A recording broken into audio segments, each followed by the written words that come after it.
universitas dan industri harus duduk sejak dini dalam mengembangkan idea, mengembangkan produk, dan kemudian bersama-sama mengembangkannya sampai kemudian jadi produk akhir tersebut. Ini bagus sekali nih, universitas dan industri harus duduk sejak dini. Komunikasi dan kolaborasi itu bisa terjadi lebih baik. Memang semua itu kan datang dari networking. Ya, networking inilah yang akan menimbulkan komunikasi dan kolaborasi. Saya selalu katakan think big, start small and move fast, Pak.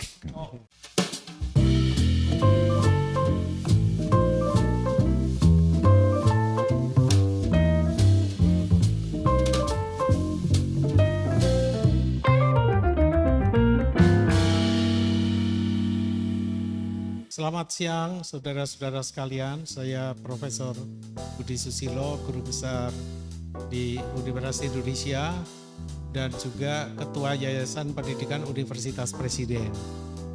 Di samping saya ada Profesor Heri Hermansyah yang saat ini sebagai Dekan Fakultas Teknik UI. Selamat siang Prof. Heri. Selamat siang, Prof.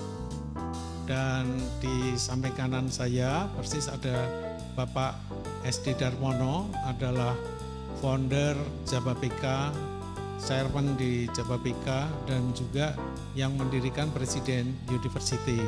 Selamat siang Pak Darmono. Selamat siang Pak Budi. Saya merasa bahagia sekali bahwa sebagai Ketua Yayasan Pendidikan Universitas Presiden, pada siang hari ini ketemu dengan Profesor Heri Hermansyah yang beliau tadi cerita tentang pendidikan dan hilirisasi membutuhkan dukungan industri, kira-kira demikian. Dan Pak Heri Hermansyah ingin memperlebar hubungan Universitas Indonesia dengan industri. Nah, Pak Darmono ini adalah pakar yang mempunyai pengalaman cukup besar yang berkaitan dengan industri di Indonesia.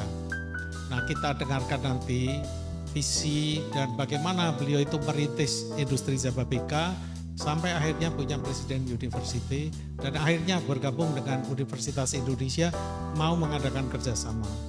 Oleh karena itu saya mulai dengan Profesor Heri Hermansyah untuk menjelaskan visi pendidikan di Fakultas Teknik dan mau mengangkat lulusan maupun dosen Fakultas Teknik ini dalam kerjasama dengan industri, bahkan ingin mendidik lulusan FTUI ini menjadi seorang entrepreneur.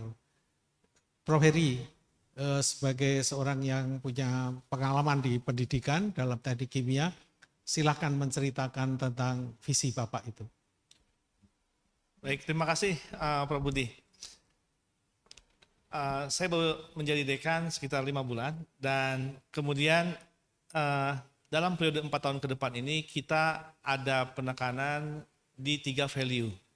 Value yang pertama adalah modernisasi dan internasionalisasi pendidikan keteknikan, kemudian riset dan inovasi yang unggul dan berdampak, serta menanamkan entrepreneurship di seluruh sivitas akademi di Fakultas Teknik.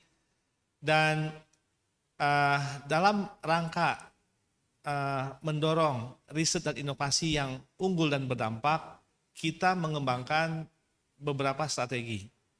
Di antaranya adalah strategi reverse engineering. Seperti kita ketahui, secara konvensional, universitas melakukan riset inovasi dengan beberapa tahapan seperti dimulai dari pendanaan, aktivitas riset inovasi, kemudian tahapan ketiga adalah output, tahapan keempat outcome, dan tahapan kelima impact. Ya. Sehingga prosesnya panjang. Ya. Nah, sekarang bagaimana supaya proses itu tidak lagi dimulai sejak awal dari mulai hulu tersebut, tapi bisa juga mulai dari tengah, yaitu mulai dari produk, ya. Dalam arti produk itu bisa saja bukan produk yang dimulai dari ide terlebih dahulu gitu ya, tapi melakukan inovasi dari existing produk yang ada di pasar sesuai dengan strategi pull demand atau push supply. Contohnya pada saat COVID kemarin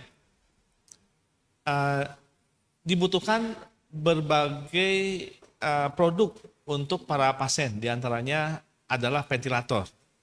Tidak mungkin kita melakukan riset dari ide terlebih dahulu. Idenya seperti apa, melakukan riset, kemudian mengeluarkan output suatu invensi terkait dengan ventilator, kemudian membuatnya, menguji cobanya, kemudian memproduksinya, dan kemudian dipakai oleh pasien. Kalau itu dilakukan, ini seperti anekdot anak-anak kita di masa lalu, seperti polisi bukan polisi India ya dulu ya, kalau film-film ya. Ya kalau ada film biasanya kalau film India itu datangnya belakangan ya. Sementara prosesnya sudah selesai. Nah, sehingga kemudian supaya tidak terlambat ya, kita mulai dari tengah. Ya, dari tengah, yaitu dari studi produk yang sudah ada. Saat dibutuhkan ventilator, maka langsung saja ventilator itu seperti apa, bagaimana membuatnya, dan kemudian apa kelebihan dan kekurangannya apabila kita buat. Dilakukanlah inovasi, kemudian segera diproduksi. Sehingga tadi produk yang dibutuhkan bisa tepat waktu. Artinya pada saat kopinya masih berjalan, produknya ada dan dapat dipakai. Bukan produknya sudah jadi tapi kopinya udah berlalu, bisa seperti itu. Nah, strategi itulah yang kemudian kita sebut strategi reverse engineering. Dan itu tidak mungkin hanya bisa dilakukan sendirian oleh universitas. Karena kita sadar universitas itu lembaga pendidikan. Ya. Dosen-dosennya itu melakukan pengajaran, pendidikan, penelitian. Dosen bukan Superman. Dosen punya kelebihan di knowledge, ya, di kemampuan analitik, di melakukan studi dan riset secara independen, tetapi demand ya yang dibutuhkan oleh masyarakat, dibutuhkan oleh stakeholder, industri mengetahui lebih dulu karena mereka lah yang selama ini bersentuhan langsung dengan pemakai, konsumer ya. Nah, dengan strategi pull demand dan pull supply itu, universitas dan industri harus duduk sejak dini dalam mengembangkan idea, mengembangkan produk, dan kemudian bersama-sama mengembangkannya sampai kemudian jadi produk akhir tersebut. Terima kasih. Ya. Ini bagus sekali nih. Universitas dan industri harus duduk sejak dini, ya kata-kata ini. Nah, di sini kami bersama dengan pakar industri real ya yang sudah membangun Jababeka, dan temanya diskusi kita ini bagaimana perguruan tinggi dan industri menuju ke kemandirian teknologi yang tadi sudah diberikan contoh oleh Pak Dekan, ventilator contohnya. Jadi di tengah dicegat itu yang dibuat oleh TUI. Pak Darmono, saya mohon visinya Pak Darmono bagaimana dulu punya industri Jababeka duluan baru punya universitas gitu. Kalau ini Pak Dekan tadi punya universitas dulu, punya fakultas teknik, baru mencari industri. Ini mohon visi Pak Darmono ini gimana dulu? Silakan Pak Darmono. Ya, jadi terima kasih Pak Udis, Pak Heri.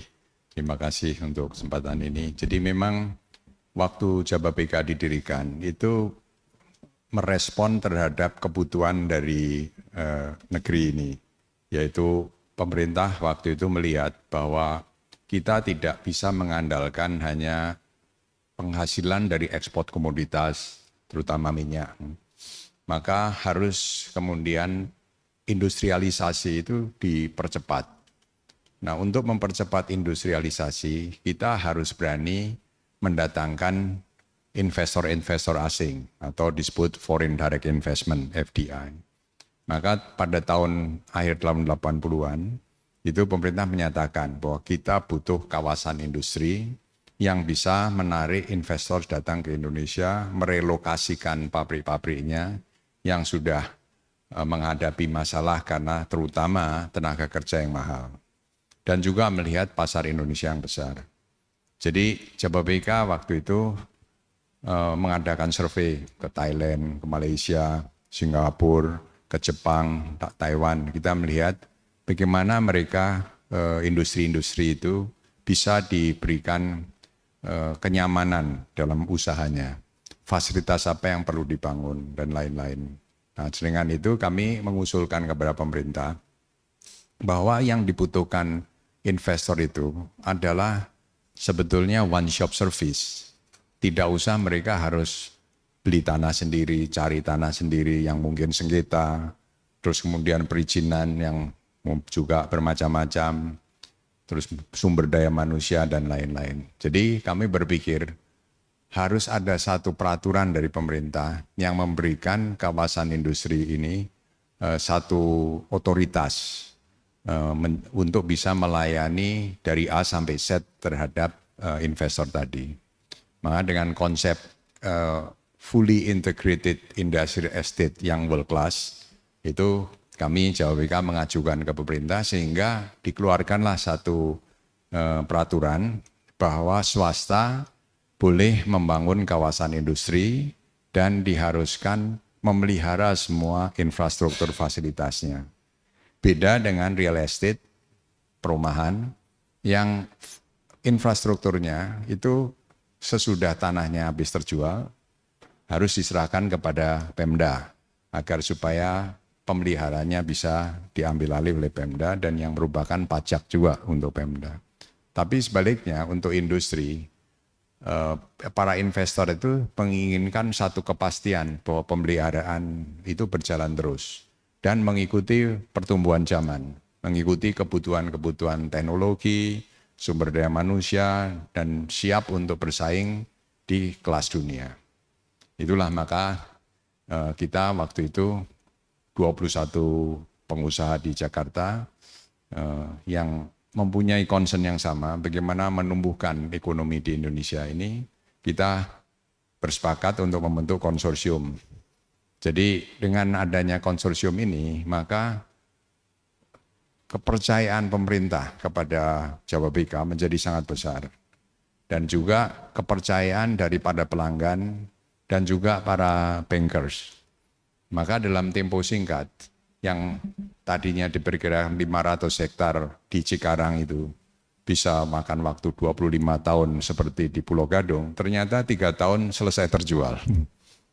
Jadi akhirnya berkembang hari ini menjadi 5.600 hektar di Cikarang dengan pabrik dari 34 negara, lebih dari 2.000 perusahaan.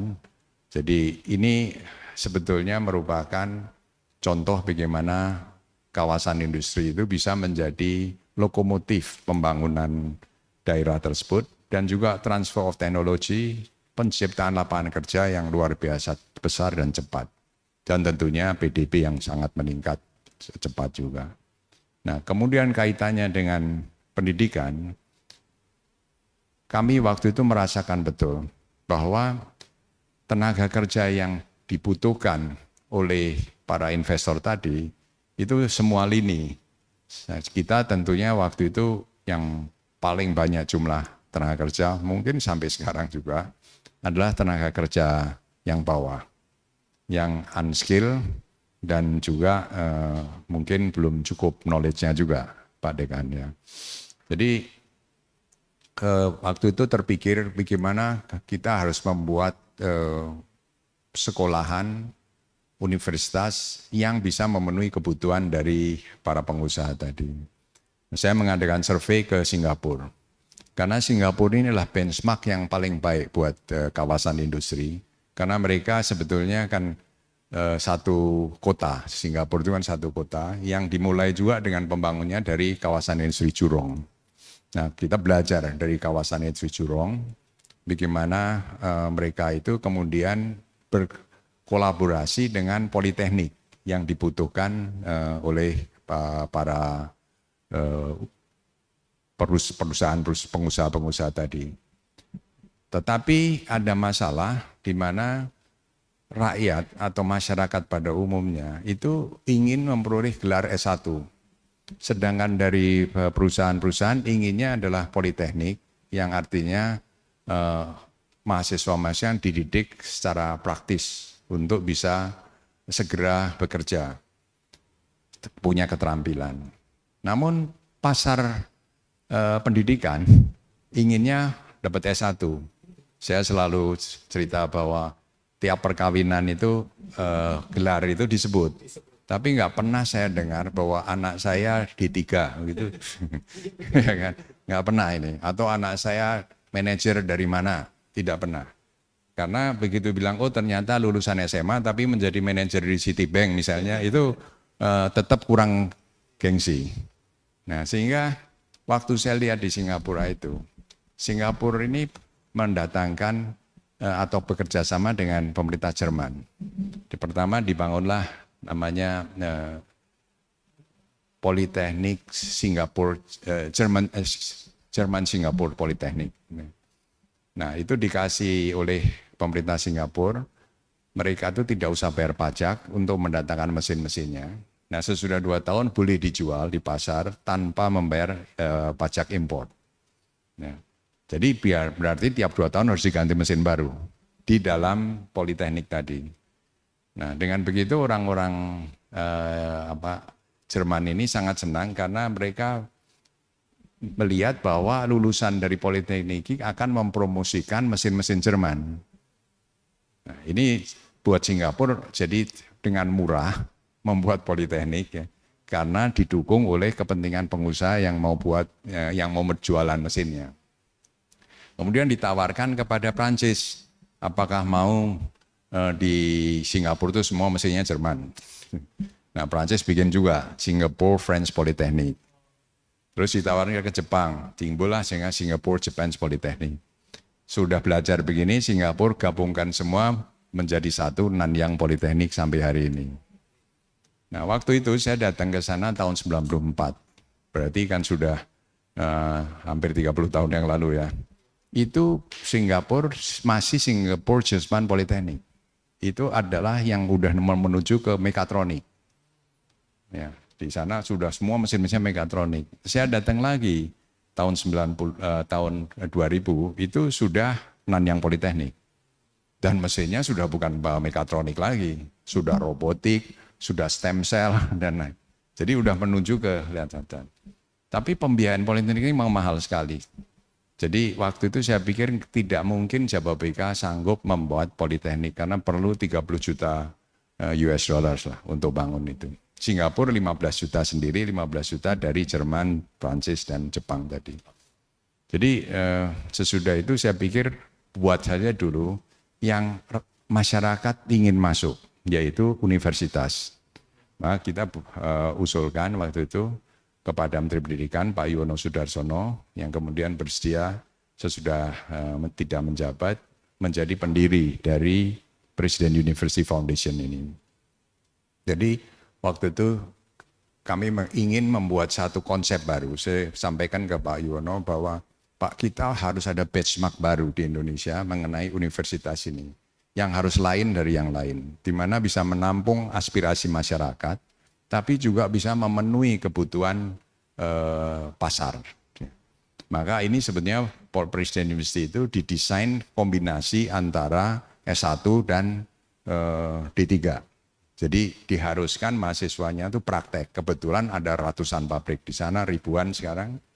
Sehingga dari sejak awal saya ingin itu waktu kepada rektor pertama Pak Kisdaryono dari ITB, agar supaya dari tahun pertama itu anak-anak ini sudah magang di perusahaan-perusahaan. Supaya mereka langsung mengenal apa yang dibutuhkan pabrik dan juga langsung hands-on memegang mesin-mesin yang mahal-mahal tadi. Tanpa harus bangun laboratorium sendiri. Kalau bangun laboratorium sendiri kan mahal sekali. Kebetulan di sini saya tadi lihat UI luar biasa sekali, bagus sekali laboratoriumnya. Universitas baru seperti universitas waktu itu tentu nggak sanggup untuk membuat seperti ini. Jadi kita harus memanfaatkan mesin-mesin yang ada di pabrik, laboratorium di pabrik untuk praktek mahasiswa kami.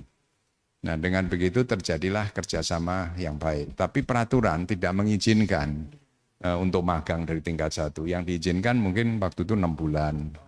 Jadi ada keterbatasannya nih. Padahal waktu itu Pak Dirjen, Pak Satrio Sumantri, sangat setuju dengan ide ini dan bilang terserah aja Pak, atur aja sendiri kurikulumnya Pak Nono. Saya bilang iya Bapak setuju tapi belum tentu anak buah setuju. Tapi akhirnya itu yang kita kerjakan ya dengan sedikit kucing-kucingan ya. Akhirnya mahasiswa kita ini semua terkenal pernah magang minimum 1 tahun. Tapi kalau mereka sambil kerja di tingkat 1-2 kan sebenarnya sudah bisa juga. Jadi itulah kemudian yang membuat perusahaan-perusahaan menghargai adanya presidensi itu di kawasan ini. Dan ternyata tidak hanya di kawasan ini mahasiswa kita dimanfaatkan. Misalnya kalau di Kemenlu itu banyak sekali merekrut mahasiswa dari lulusan presidensi. Juga dari Telkom. Ya, itu banyak sekali yang direkrut dari presidensi. Terutama karena kita mengharuskan pelajaran itu dalam bahasa Inggris. Karena langganan kita 2.000 lebih ini bahasa Inggris semua atau bahasa asing. Sehingga kalau mahasiswa kita tidak menguasai bahasa Inggris dengan benar, akan mengalami masalah dalam berdialog dengan mereka. Waktu itu tentu internet belum sebagus ini. Jadi untuk memperoleh lulusan SMA yang berbisa bahasa Inggris itu juga masih agak sulit 20 tahun yang lalu. Sekarang tentu jauh lebih mudah. Ya. Jadi itulah Prof. Budi mengenai riwayat bagaimana Jababeka kemudian menuju ke presidensi. Tapi di samping itu mendadak datanglah Romo Kasut dari Solo, ya, pendiri dari ATMI Solo yang kemudian membangunkan buat Jababeka ini ATMI Cikarang. Ya, beliau mendapat dana dari Swiss dan juga para alumni sehingga ya mendadak datang sendirilah Politeknik dibangunkan oleh orang yang concern mengenai kebutuhan kita dalam Politeknik tadi. Itu Mas Budi. Ya. Terima kasih Pak Darmono. Masih ada satu pertanyaan. Tadi di dalam pertemuan pertama itu FTUI sangat merasa melihat bahwa Presiden University itu punya nilai tambah. Dari awalnya sudah berbahasa Inggris tadi kan. Dan kemudian PR-nya itu bagus gitu. Tadi beberapa mahasiswa, orang yang terlibat di dalam Presiden TV, ini ada yang mantan-mantan mahasiswa gitu ya dari Presiden University. Terus kemudian ada pertanyaan begini Pak Darmono, bahwa electrical engineer yang ada FTUI ini pengen melakukan riset di Bekasi Power misalnya. Dan hasil risetnya itu pengen mendidik S2 dan S3. Gitu. Apakah bisa dipakai di Bekasi Power? Oleh karena itu nanti akan mengundang pertemuan Presiden University dan FTUI itu di Jababeka, mungkin di Senior Living, mengundang Bekasi Power. Ini baru salah satu loh Pak Darmono. Tadi masih ada industri mechanical, ada industri air minum dan sebagainya. Kira-kira Pak Darmono setuju nggak kita masuk ke industri? Saya setuju sekali, sebab biar bagaimana Bekasi Power misalnya yang sekarang ini dengan menggunakan gas fired, itu yang fosil ya. Padahal sudah jelas bahwa dibutuhkan renewable energy. Memang kami banyak memperoleh tawaran-tawaran dari Jepang, China, dari mana-mana yang ingin menawarkan energi baru dengan solar panel dan lain-lain. Ini memang kalau kami bekerja sama dengan UI bagian elektronik misalnya, bagian listrik ini akan saling menguntungkan karena para pekerja kita di sana jadi bisa mengetahui lebih dulu teori-teori yang ada sehingga waktu tawaran-tawaran itu datang itu bisa dianalisa dengan benar dan juga bisa kemudian mengundang dosen-dosen dari Universitas Indonesia untuk bisa memanfaatkan hubungannya dengan para supplier-supplier dari mana-mana ini yang sedang gencar-gencarnya dan untuk menawarkan teknologi renewable ini. Jadi akan sangat menguntungkan kalau orang-orang Bekasi Power datang kemari dan kemudian dosen-dosen UI juga meninjau. Seperti Mas Budi katakan, ini baru Bekasi Power. Ini masih banyak. Ya, padahal banyak sekali pabrik-pabrik di sana juga kan, yang sebetulnya juga terus berkembang teknologinya. Mereka juga terus belajar. Barangkali bisa malah lebih cepat dari universitas. Seperti tadi Pak Dekan katakan ya, bahwa mereka lebih tahu pasar. Jadi saya kemarin juga kaget-kaget waktu salah satu pabrik itu ternyata sudah lebih jauh di dalam research-nya tadi. Jadi ini satu hal yang memang perlu ada hubungan yang baik antara universitas, industri, dan kami sebagai pengelola kawasan. Tentunya secara fisik apabila UI itu bisa hadir di sana, akan lebih memudahkan komunikasi. Itu pernah dicoba Pak Dekan, mungkin berapa 15 tahun yang lalu, mungkin agak terlalu awal. So presidensi juga belum terlalu siap. Sekarang saya kira mungkin sudah lebih siap dan bisa dimanfaatkan sebetulnya gedung-gedung bangunan yang ada di Presiden Industri atau exchange mungkin exchange student, exchange dosen ya. Dan kita libatkan para industrialis tadi untuk juga bisa memberikan seperti saya bicara hari ini ya, sehingga komunikasi dan kolaborasi itu bisa terjadi lebih baik. Memang semua itu kan datang dari networking. Ya, networking inilah yang akan menimbulkan komunikasi dan kolaborasi. Terima kasih Pak Darmono. Nah ini masih ada 5 menit, Prof. Heri. Apa yang disampaikan Pak Darmono harus kita tunjukkan sebagai kenyataan. Mungkin bulan depan salah satunya itu baru salah satu loh ya, masalah energi di Bekasi Power. Dan Pak Darmono tadi menyebut Bekasi Power masih titik beratnya ke energi yang fosil. Nah di FTUI itu sangat maju terhadap renewable energy. Ya ada Profesor Idrus, terus ada beberapa dokter-dokter itu yang ada yang di engineering center menggunakan solar cell. Bagaimana kalau itu salah satu yang kita kedepankan. Yang kedua construction Pak. Tadi saya lihat Ketua Departemen Teknik Sipil Bu Ayomi bicara dengan Pak Anaconda, ya Ketua Program Studi Teknik Sipil. Beliau sangat tertarik. Tadi nggak tahu mungkin diajak ke laboratorium tadi. Nah, tapi kan masih diskusi skala laboratorium. Nah, di Jawa BK itu saya lihat ada industri precast juga, masalah civil engineer, tapi belum terungkap bahwa di dalam kolaborasi. Nah, kalau ini bisa menjadi kolaborasi yang baik, saya mohon Pak Dekan bisa turut juga mendorong kerjasama ini. Silakan Pak Dekan, tanggapannya apa ini? Ya, nah berikutnya adalah dari mana kita memulai. Ya. Nah dari mana kita memulai, coba kita identifikasi entry point yang bisa masuk dan nyaman untuk semua pihak. Nah saya membayangkan bagaimana mematchkan yang di UI dengan di Jababeka nanti. Nah di Fakultas Teknik UI sekarang kita memiliki program Master dan Doktor by Research. Nah, Master dan Doktor by Research ini pesertanya tidak perlu kuliah. Ya, dia cukup melakukan riset, inovasi, problem solving yang kemudian dia tuliskan menjadi master thesis atau disertasi doktor yang kemudian dipublikasikan menjadi scientific publication yang diakui oleh peer group-nya. Nah, ini misal ya, di Jawa BK para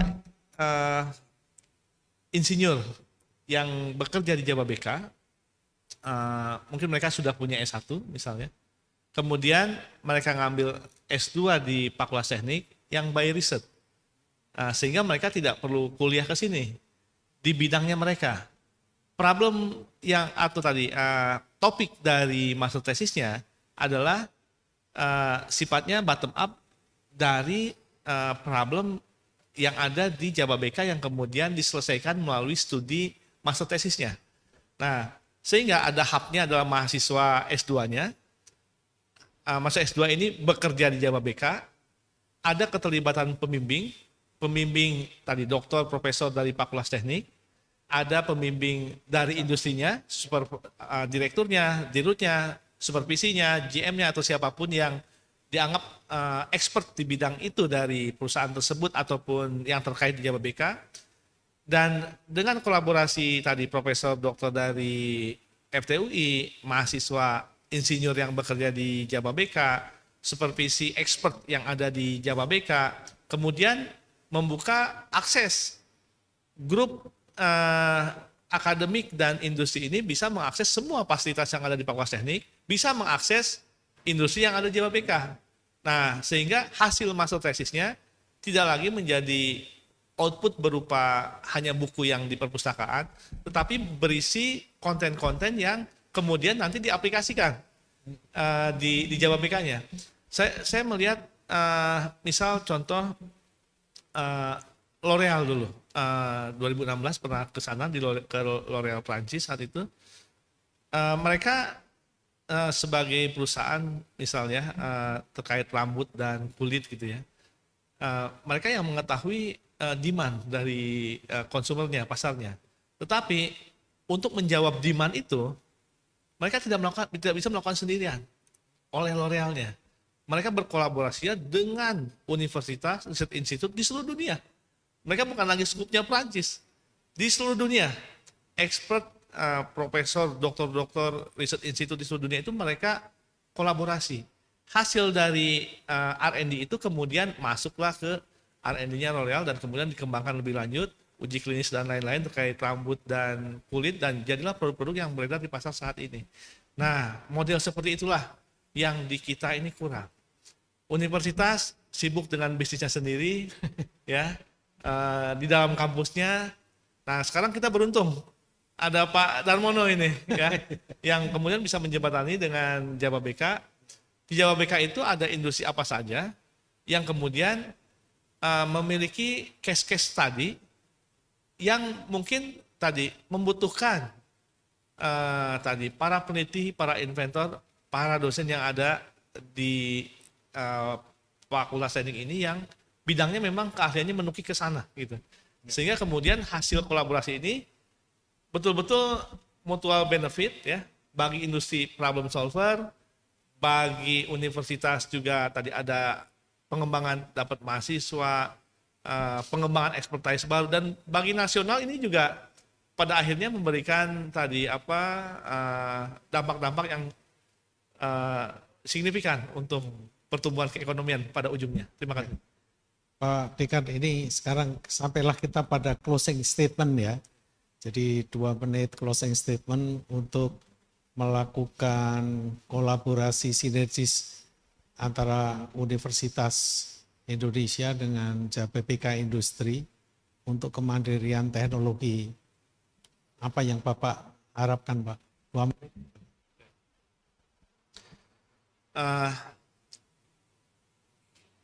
Saat ini tadi salah satu dari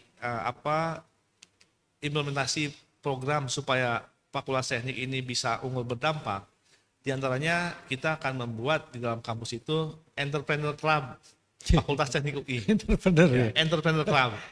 Nah, di dalam Entrepreneur Club itu kita akan buka open bagi dosen, mahasiswa, bahkan karyawan teknik yang memiliki passion ke arah sana, dan alumni dan industriawan tadi untuk nah mungkin itu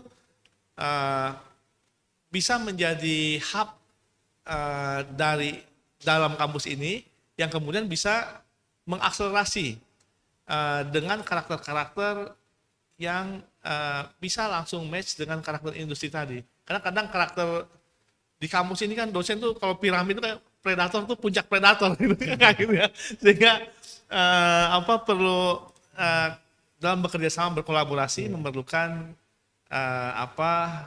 hub dan difasilitasi untuk supaya bisa engage dengan mudah dan kemudian kolaborasi itu bisa berjalan. Dan di sana Entrepreneur Club FTUI yang akan kita launching nanti di Disnatalis Fakultas Teknik UI di 17 Juli 2017.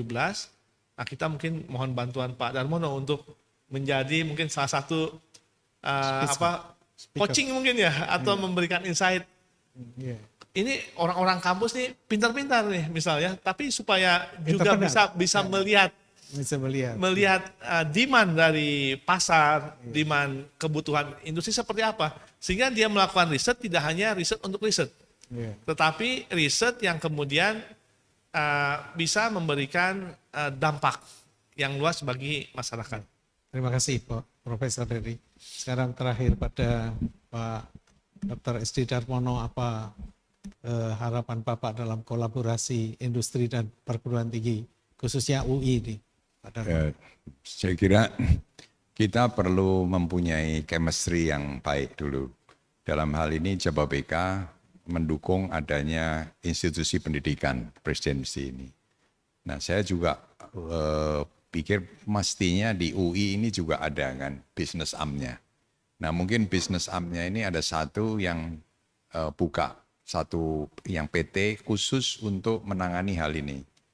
Misalnya di Jababeka bisa joint venture juga dengan PT Jababeka atau anak perusahaan kami dengan presidensi juga untuk kemudian mulai membuat perencanaan yang tujuannya itu tentunya PT ini kan harus profit oriented.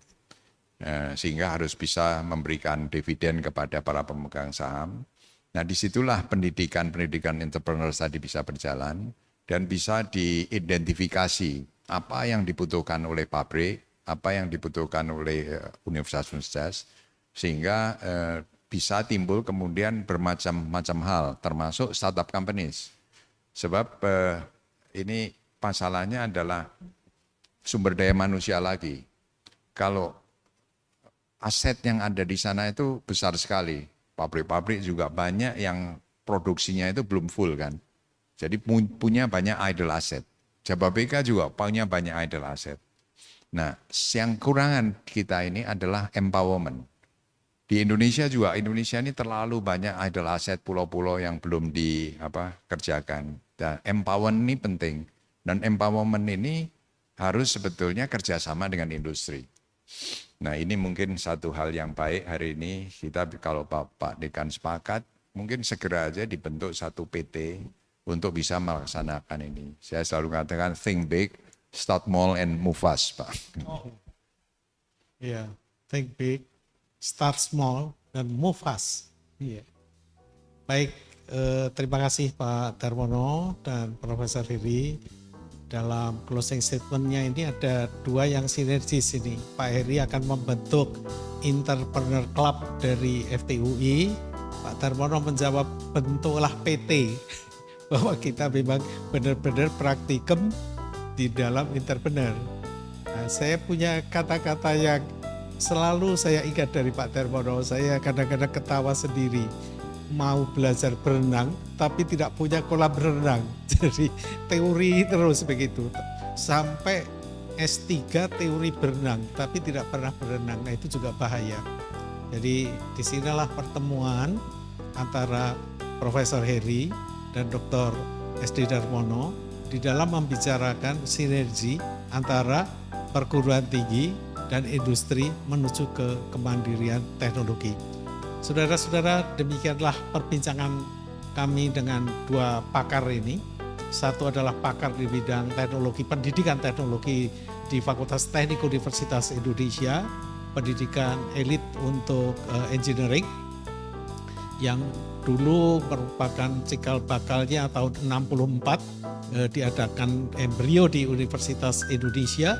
Setelah ITB memisahkan dari Universitas Indonesia, kita sudah bicara dengan pakar industri, yaitu Bapak Dr. SD Darmono yang merupakan founder dari Jababeka Industri dan founder Presiden University.